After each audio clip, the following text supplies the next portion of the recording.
Bonjour à toutes et à tous, bienvenue sur ILTV pour une nouvelle émission spéciale consacrée au volet éducatif de notre chaîne. Aujourd'hui, ce sont les élèves de 4e C du collège Rabelais d'Hénin-Beaumont qui sont à l'honneur. Ils ont en effet récemment enregistré une émission dans le plateau d'ILTV, un projet mené notamment avec l'association Rencontres Audiovisuelles et le concours de toute l'équipe d'ILTV. Aujourd'hui, nous allons revenir sur ce projet, sur les motivations et sur l'expérience qu'ont vécu les élèves au cours de ce projet. Pour en parler, j'ai le plaisir d'accueillir sur ce plateau Mélanie Barbotin de l'association Rencontres Audiovisuelles. Mélanie, bonjour. Bonjour. À ma droite, nous avons Elina Morambert, qui est professeure documentaliste au Collège Rabelais. Bonjour. Bonjour. Et puis Romane Giesek, qui est la co-présentatrice de l'émission. Romane, bonjour. Bonjour. Je me tourne tout d'abord vers Mélanie. Je le disais en introduction, c'est avec l'association Rencontres Audiovisuelles que nous organisons ce projet. Présentez-nous cette association. Alors l'association Rencontres Audiovisuelles, c'est une association de diffusion, d'éducation et d'innovation sur les images et les nouvelles images.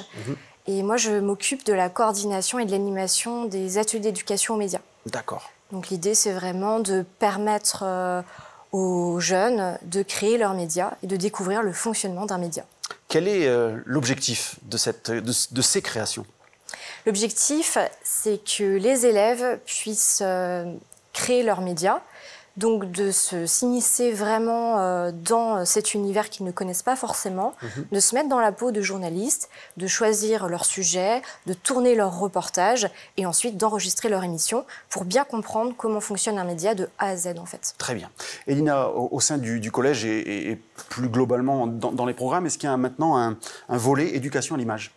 Alors au collège, il n'y a pas officiellement en tout cas de cours qui sont dispensés aux élèves en éducation aux médias.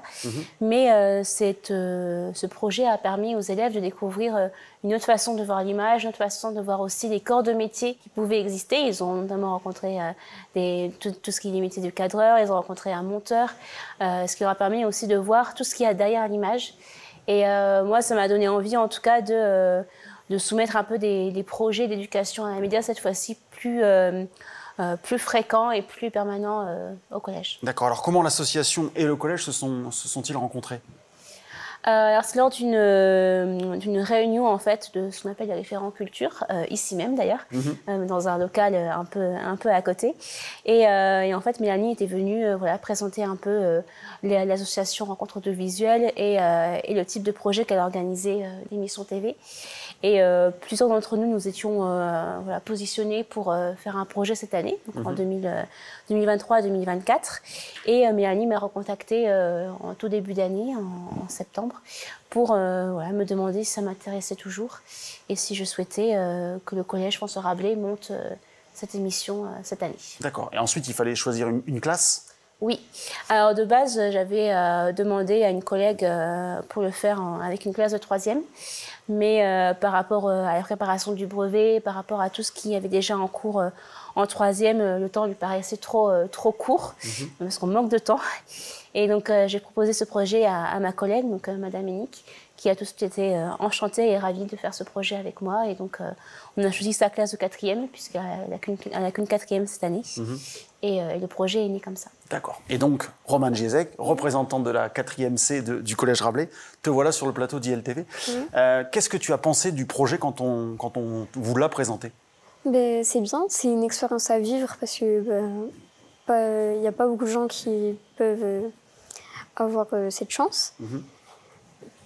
Est-ce que tu étais déjà sensibilisée un petit peu au métier du journalisme ? Est-ce que tu regardes, par exemple, les journaux télévisés ? Comment tu consommes un petit peu l'actualité, toi ? Oui, je regarde les journaux télévisés, mais sinon je ne m'y intéressais pas trop. Maintenant, ça m'a permis de découvrir le métier et tout ce qui touche. D'accord. Alors, on te verra tout à l'heure pendant l'émission. Tu étais présentatrice, co-présentatrice de l'émission. Comment s'organise le travail une fois que la classe a été choisie ? Alors, il faut planifier 20 heures dans l'emploi du temps, donc c'est quand même assez conséquent, notamment pour... on a essayé de prendre à chaque fois pendant les heures de cours de ma collègue, mais ça empiétait quand même, bien sûr, sur les heures de cours des collègues. Donc, on essayait de varier un peu les jours déjà pour que les collègues ne soient pas que ce ne soient pas toujours les mêmes collègues qui soient impactés.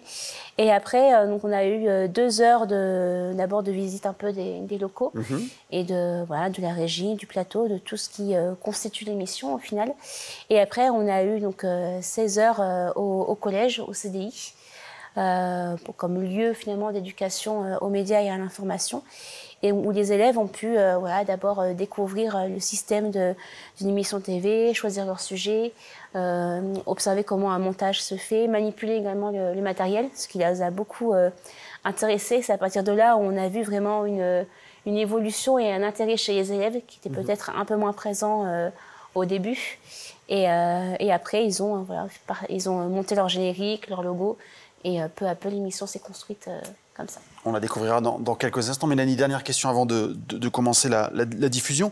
Est-ce que vous avez une grille prédéfinie sur chaque projet, ou chaque projet est unique? Non, chaque projet est unique. Évidemment, il y a une sorte de canevas où on va voir des choses, déjà comment on cherche des informations, comment on les vérifie. Mais après, on s'adapte vraiment aux élèves et aux sujets qu'ils ont envie de traiter. Donc tous les sujets qu'on va voir là dans leur émission, ce sont eux qui les ont choisis et qui ont décidé des questions qu'ils allaient poser, des personnes qu'ils allaient interviewer. Donc moi, je suis là pour rendre ça possible. Donc après, je les réaiguille si besoin pour vraiment avoir quelque chose de réalisable. Mais à l'origine, ce sont vraiment leurs idées. D'accord. Dernière question, Romane. Pourquoi le titre « L'équipe 4C » ? D'où vient ce titre ? Déjà, on a voté, on avait plusieurs idées. C'est celui qui a le plus plu à la classe. D'accord, très bien. Eh bien, je vous propose tout de suite de découvrir cette émission réalisée dans le plateau d'ILTV, une émission qui s'intitule « L'équipe 4C ».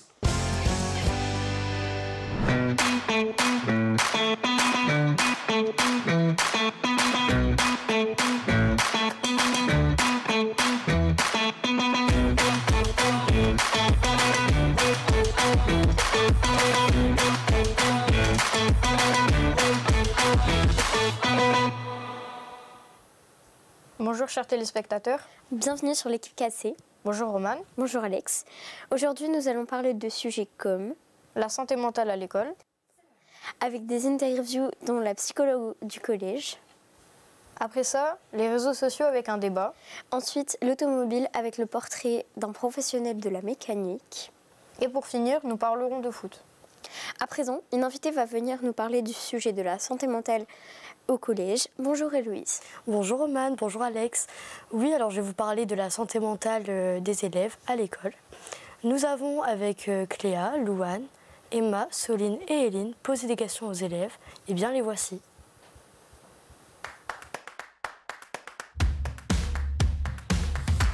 Non, je ne stresse pas pour venir au collège parce que je n'ai pas de pression sur moi ou à mettre aux autres. J'ai des amis, j'ai ma vie et franchement, je vois pas pourquoi je devrais stresser. Enfin, j'ai aucun problème en ce moment. On ne devrait pas avoir peur d'aller à l'école, quoi. C'est un endroit pour s'amuser, entre guillemets, quoi, et apprendre. Mes parents, ils veulent toujours que je sois la meilleure parce qu'ils sont profs. Et du coup, ça va. Des fois, je suis un peu stressée parce que j'ai peur de les décevoir, mais sinon, ça va. Je suis intéressée par le collège, mais ça me stresse pas.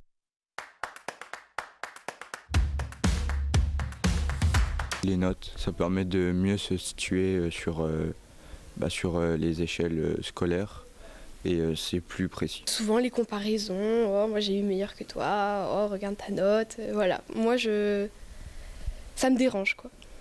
Mais au moins je peux bien m'évaluer et connaître mon niveau. Les notes, ça nous aide plus à savoir ce qu'on fait quoi, parce que les compétences c'est juste des couleurs. Les compétences, tu peux avoir vers plus de 15 à 20. Alors qu'en notes, si t'as 15, c'est pas pareil que 20.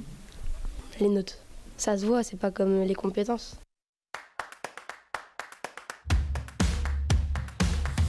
Je joue à des jeux vidéo principalement. Et en sport, ça peut être tout et n'importe quoi, mais plus du judo et de l'escalade. Je me réfugie beaucoup dans les livres, ouais. Juste les réseaux sociaux. Parfois je vais à l'escalade ou parfois je lis. Alors voilà, l'anxiété affecte des élèves. C'est pas le cas de tout le monde, mais on observe que des élèves stresseraient avant de venir à l'école et auraient peur des notes. D'après l'INSERM, 1 à 2% des élèves du monde serait même atteint de phobie scolaire. Mais on n'oublie pas, on en parle et on ne reste pas seul. Ça. Et Louise, tu as aussi rencontré une psychologue scolaire au collège François Rabelais à Hénin-Beaumont? Oui, alors voilà, nous l'avons rencontrée au sein de l'établissement. Elle s'appelle Chloé Samier et elle nous a permis d'avoir un point de vue plus professionnel. Regardez. Je suis en charge d'accompagner les élèves qui rencontrent des difficultés scolaires. Je reçois des élèves de tout niveau, de la 6e à la 3e, et je rencontre aussi, mais ça c'est hors du collège, des élèves de lycée. Alors, dédramatiser la pression scolaire, déjà, qu'est-ce que vous appelez pression scolaire? Ce sont des personnes qui subissent du harcèlement et que du coup ils n'ont pas envie d'aller à l'école ou des personnes qui sont surchargées de devoirs ou qui ne s'en sortent pas à l'école. C'est avoir peur de venir à l'école par rapport au jugement des autres ou par rapport aux notes ou aux profs. C'est la peur d'entrer dans un milieu scolaire parce que souvent on se fait harceler ou discriminer ou quoi que ce soit. Enfin, c'est la peur d'être différent. Déjà, il faut évaluer quelles sont les causes qui amènent des élèves à ressentir ce type d'anxiété. En fonction de l'évaluation des causes qu'on va pouvoir détecter, là on peut en effet dédramatiser.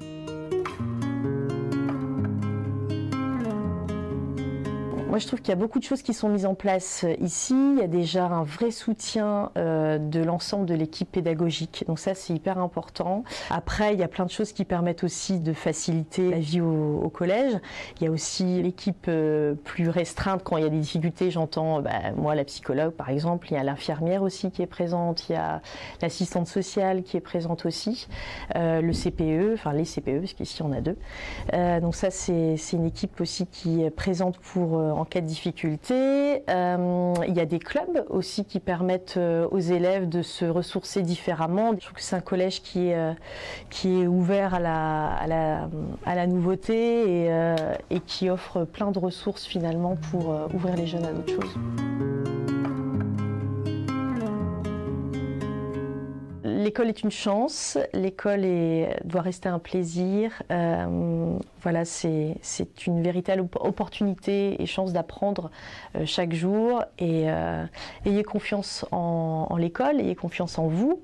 Et voilà, vous avez une équipe tout autour de vous qui est là pour vous accueillir, pour vous soutenir, pour vous accompagner et faire en sorte que vous puissiez grandir et vous épanouir en tant qu'élève.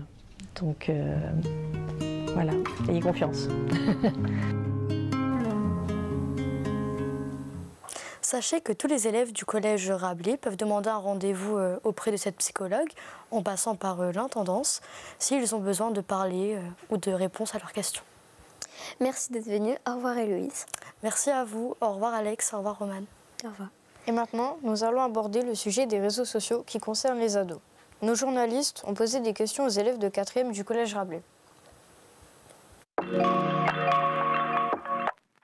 Snapchat pour communiquer avec les gens de ma classe, des amis, etc. Facebook, c'est un peu ma maman qui me l'a mis. Après, Instagram, pareil que Snapchat. En général, je vais sur TikTok pour passer le temps. Sur Instagram, pour regarder des influenceurs. Et des fois sur Twitter, mais très rarement, pour voir des informations. Je suis sur Snapchat, WhatsApp et Instagram. Je discute avec ma famille, mes amis. Instagram, parce que des fois, on peut regarder quelques vidéos ou tout ça.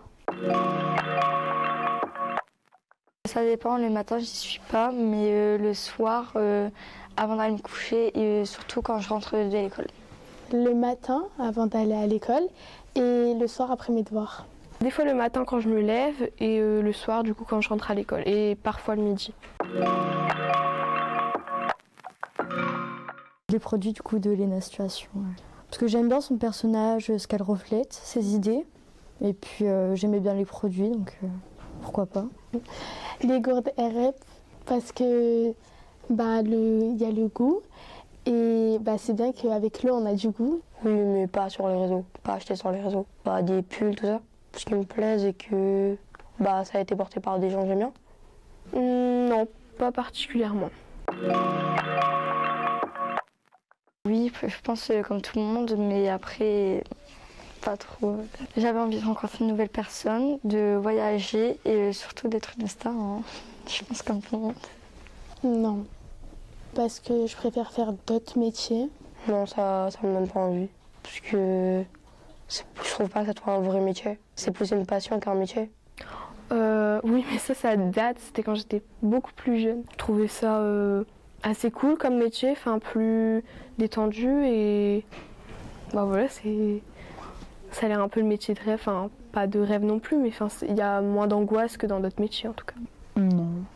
Des fois, ok, c'est intéressant ou quoi, mais des fois, ça gâche un peu le temps.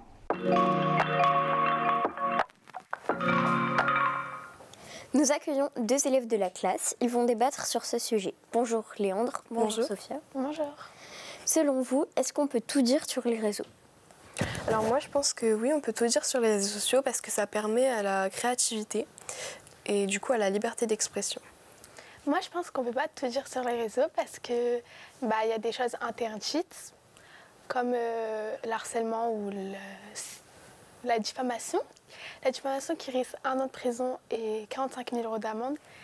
Et le cyberharcèlement qui risque 2 ans de prison avec 30 000 € d'amende. Et si c'est une personne de moins de 15 ans, elle risque 3 ans avec 30 000 € d'amende. 40 000 € d'amende. Moi du coup je vais donner un exemple par exemple de la créativité qu'on peut trouver sur les réseaux sociaux. Par exemple il y a les influenceurs, donc on a Morgan Makeup qui est là pour faire de la comédie un petit peu. Elle fait aussi de la danse et du coup des maquillages, mais c'est surtout un certain public pense que c'est de la comédie. Ou après il y en a d'autres par exemple comme Camille la danseuse du coup qui partage la danse ou de l'éducation. Enfin c'est des sujets divers. Il y a des interdictions de loi. Enfin, il y a la loi qui interdit plein de choses comme le harcèlement, comme j'ai dit tout à l'heure, le racisme, l'homophobie. Du coup, moi, je dis qu'on ne peut pas tout dire sur les réseaux parce que c'est interdit par la loi. Et il y a des choses qui peuvent blesser des personnes ou être mal interprétées.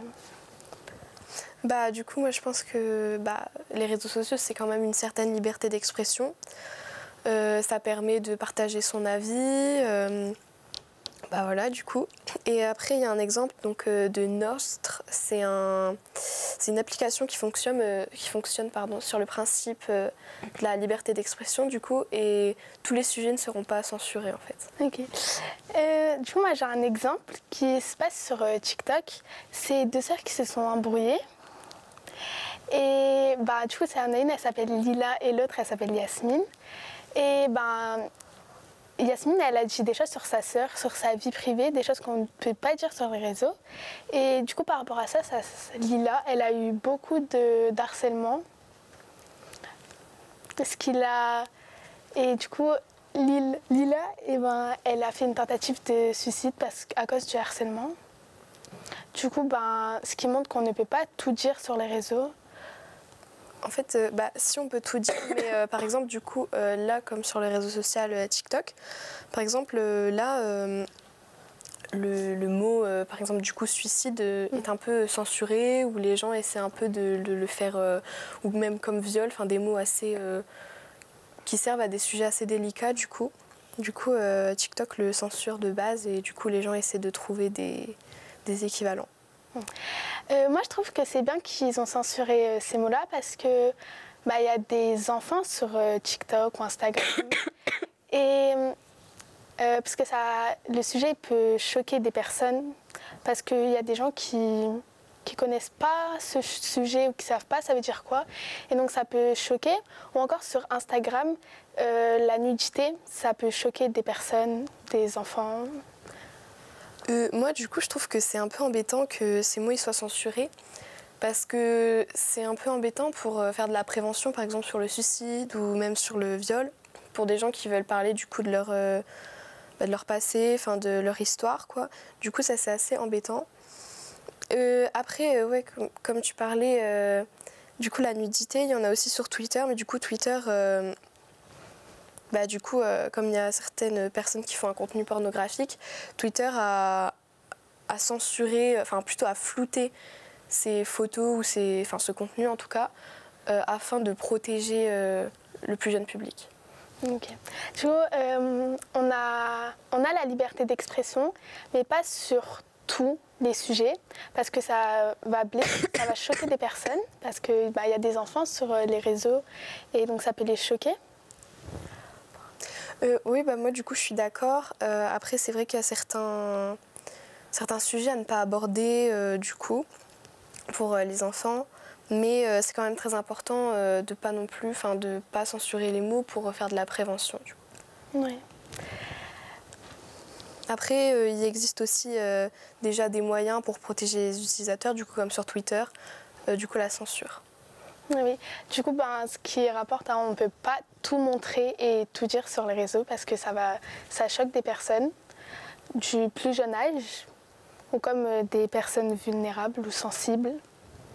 Donc on ne peut pas tout montrer, tout dire sur les réseaux. Merci d'être venu. Au revoir. Au revoir. Au revoir. Est-ce que tu sais, Romane, quelle est la passion de notre proviseur Benoît Lamoureux? Non, je ne sais pas. Qu'est-ce que c'est?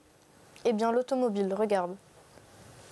Lorsque j'avais 18 ans, j'avais vraiment très peu d'argent et donc il fallait que je bricole des voitures pour pouvoir avoir une voiture pour pouvoir rouler. Par nécessité, je me suis mis un peu à la mécanique auto. J'en ai plusieurs de voitures. J'ai une Ford Mustang, une 2,3 litres, j'ai une BMW E36 3 litres injection. J'ai un pick-up, un vieux pick-up qui me sert à bricoler. J'ai un Kangoo aussi, Renault, une 207 diesel et une Mercedes coupée 220 CDI. Ce que j'aime dans les voitures, c'est plus la carrosserie des voitures, peut-être un peu le confort et puis le fait d'avoir une belle voiture. Une voiture qu'on fait voir, voilà. Une voiture où on est remarqué quand on a ce genre de voiture.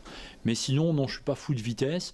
Les seules fois où vraiment je fais de la vitesse, c'est lorsque je fréquente les autoroutes allemandes, parce qu'il y a encore des tronçons d'autoroute en Allemagne où la vitesse est illimitée. Ah, voiture de rêve. Je ne sais pas si vous connaissez, vous êtes jeune, mais il y avait une série policière, ça s'appelait Magnum. Et en fait, il avait une 358 rouge, magnifique.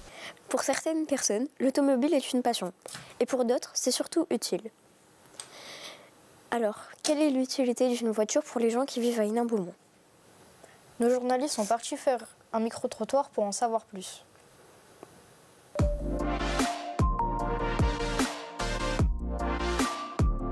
Ah bah oui, on va aller travailler. Tous les jours on s'en sert. Non, pas actuellement, parce que j'ai pas encore le permis, c'est pour ça. Là je vais passer le code bientôt, je vais devoir m'inscrire parce qu'en fait on est qu'en train de payer un permis, donc c'est pour ça. Bientôt je suis inscrite.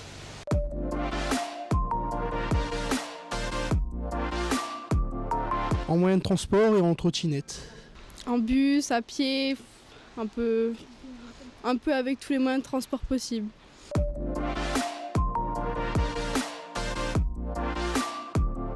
C'est quand même plus de liberté, c'est beaucoup plus rapide d'avoir le permis. Pour aller au travail, je sais que je vais l'utiliser la voiture parce que c'est plus rapide, vraiment. Mais sinon, ouais, j'utiliserai quand même les transports en commun. Bah on peut, ouais. On peut, mais t'es bien obligé parce que comme tout est loin, maintenant t'as plus de magasins en ville. À l'heure d'aujourd'hui, non, c'est pas possible parce que tout se fait par voiture. C'est pas possible que ce soit pour le travail ou les études, les courses et tout, c'est pas possible de tout faire en bus ou en moyen de transport.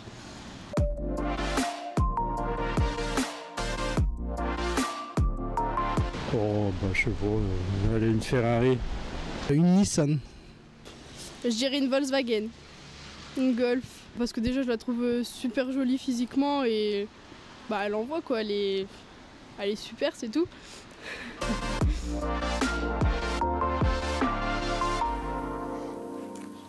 Et maintenant, nous partons au lycée Henri Senet d'Hénin-Beaumont pour rencontrer un professeur en mécanique automobile.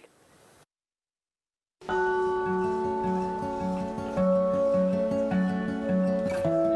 ne formons ici que des mécaniciens.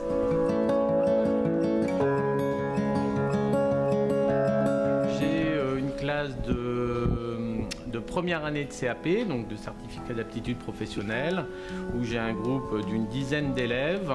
J'ai aussi des secondes où c'est pareil, j'ai une dizaine d'élèves également. Et J'ai également des premières où c'est pareil, c'est un groupe de 10, donc on dira une bonne trentaine d'élèves. Pourquoi je suis devenu professeur? Alors, j'ai plus de 25 ans d'expérience dans les entreprises de droit privé et je me suis aperçu que il y a un moment donné où je voulais transmettre ce savoir. Et ce savoir, le seul métier qu'il y avait de possible, c'était de devenir enseignant. Je fais ça depuis maintenant 3 ans, où je suis rentré un peu par hasard au sein du lycée Sené. Aujourd'hui, j'entame ma 3e année. Le métier de mécanicien, il n'est pas difficile en soi.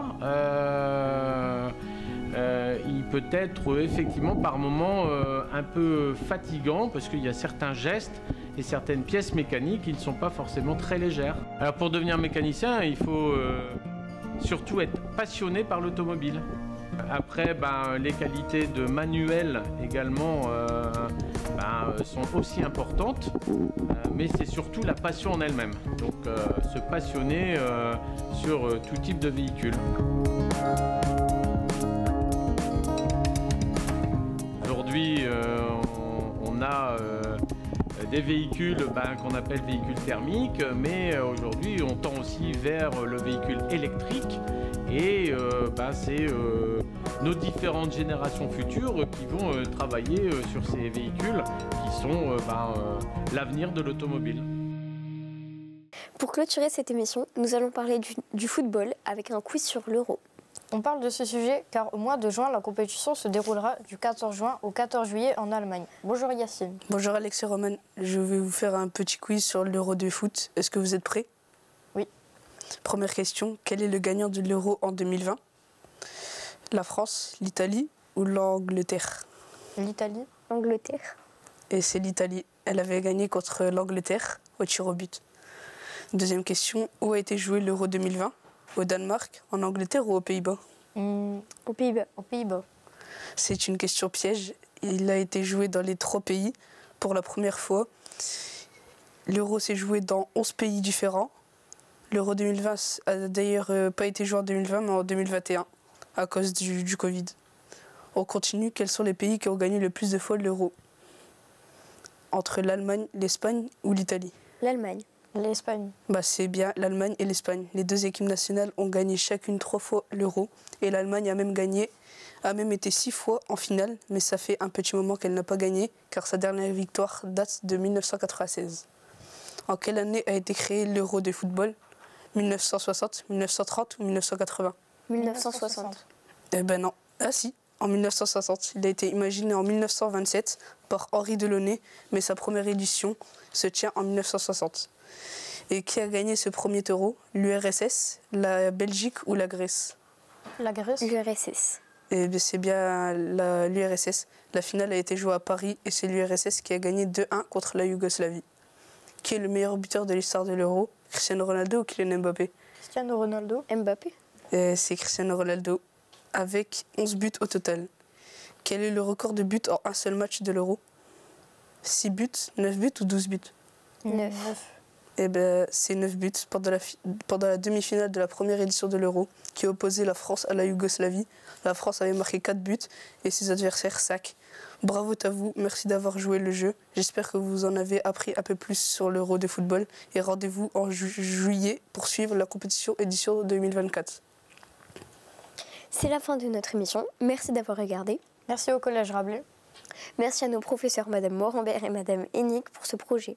Et à ILTV de nous avoir invités pour cette émission. Au revoir. Au revoir. We'll be right back.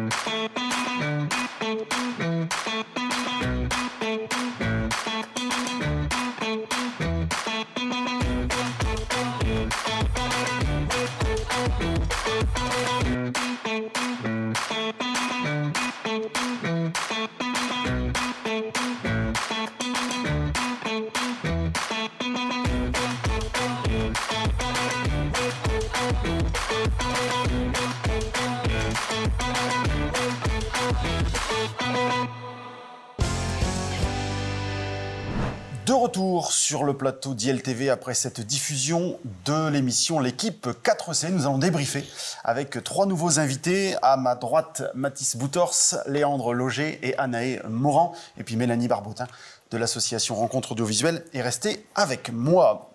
Je me tourne vers nos 3 apprentis journalistes. D'abord, comment vous êtes répartis les tâches au sein de la classe et notamment les thèmes que vous abordez dans l'émission?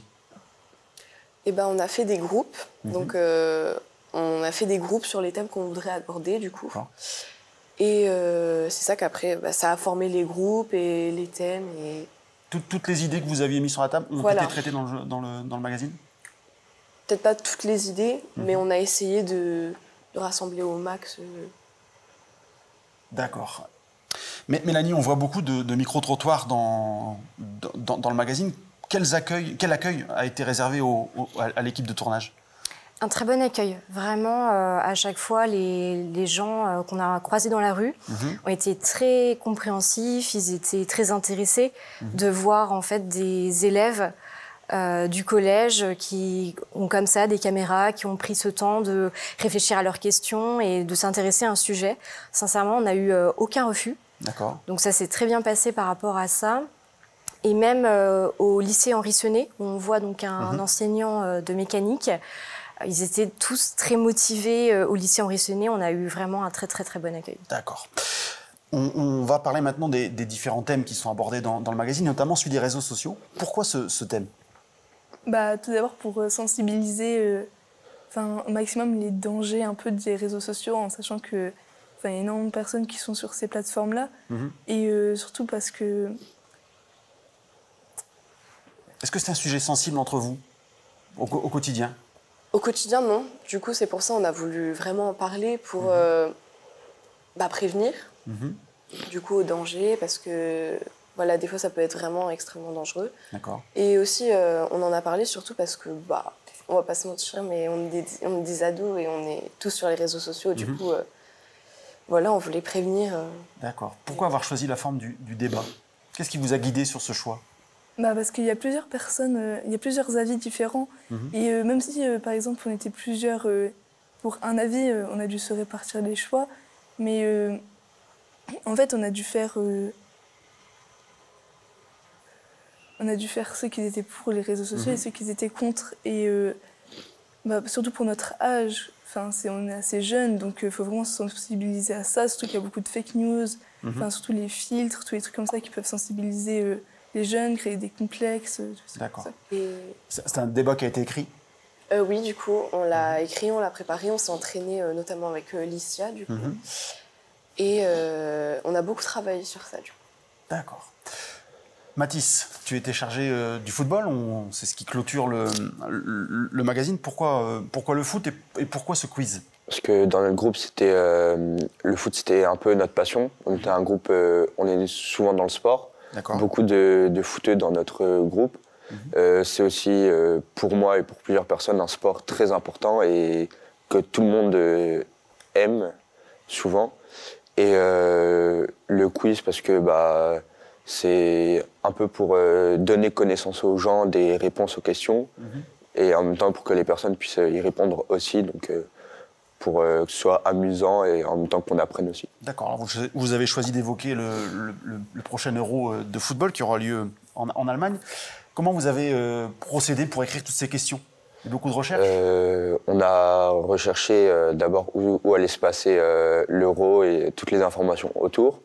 On a regardé les statistiques de l'Euro et on s'est basé sur ça pour en faire des questions et les transformer en questions quiz ou questions normales. D'accord. Ça amène une touche très interactive à la fin de ce magazine. C'est une nouveauté par rapport à ce qu'on avait d'habitude, l'occasion de voir? Oui, à chaque fois, il faut s'adapter aussi au sujet et essayer de rendre ça un peu différent et que ça corresponde aussi aux élèves, en fait, à ce qu'ils sont.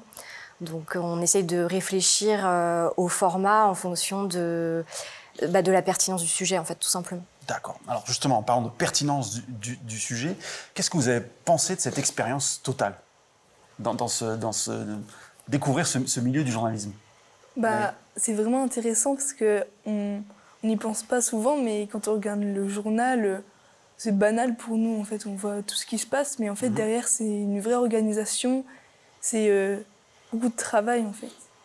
Léandre, on t'a senti très à l'aise pendant le débat. Est-ce que c'est quelque chose que tu regardes régulièrement? Est-ce que tu sensibilisé? Moi, j'ai déjà toujours été assez à l'aise parce que je fais du théâtre. J'aime beaucoup voilà, souvent être devant la caméra ou devant des gens, ça ne me gêne pas. Enfin, franchement, voilà. Et ouais, franchement, ça m'a beaucoup intéressée de voir un peu derrière le rideau, enfin la face cachée un peu du coup des médias. Journaliste. Mathis, tu n'es pas devant la caméra, c'est ton collègue qui présente le quiz. Comment tu as vécu, toi, cette expérience? Pour quelqu'un qui n'est pas devant la caméra, c'était très bien de voir que les idées que j'ai eues se sont mises devant la caméra sans même que j'ai besoin de m'imposer. D'accord. Donc c'était vraiment sympa, ça m'a appris des trucs, donc c'était cool.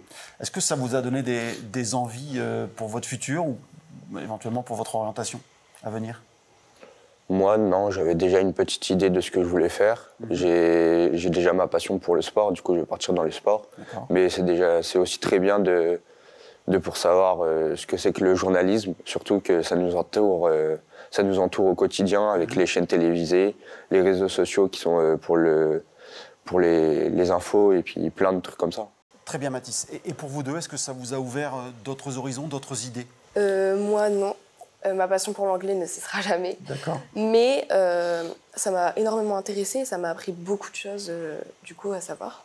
D'accord. Anaï? C'est vrai qu'après, comme on est jeune, on n'a pas forcément encore notre orientation. Des fois, on peut douter. Mais c'est vrai que c'est bien, ça nous a rapporté encore quelques choix pour notre avenir. D'accord. Mélanie, qu'est-ce que tu garderas de cette expérience avec cette équipe? Alors déjà, j'ai vu une belle évolution de la classe. Au début, c'est vrai que ça a été un peu difficile. Ils ne comprenaient pas forcément ce qu'on allait faire ensemble, comment on allait le faire. Et puis, petit à petit, ils se sont vraiment investis dans leur sujet, dans leur reportage.